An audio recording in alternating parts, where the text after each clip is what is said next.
Today being June,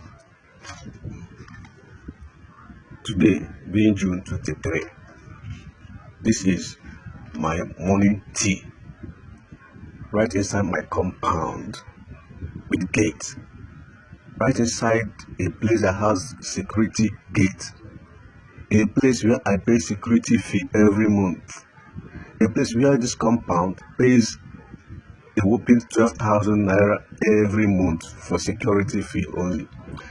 This is the result of security fee I'm paying. Vandalism right inside my compound.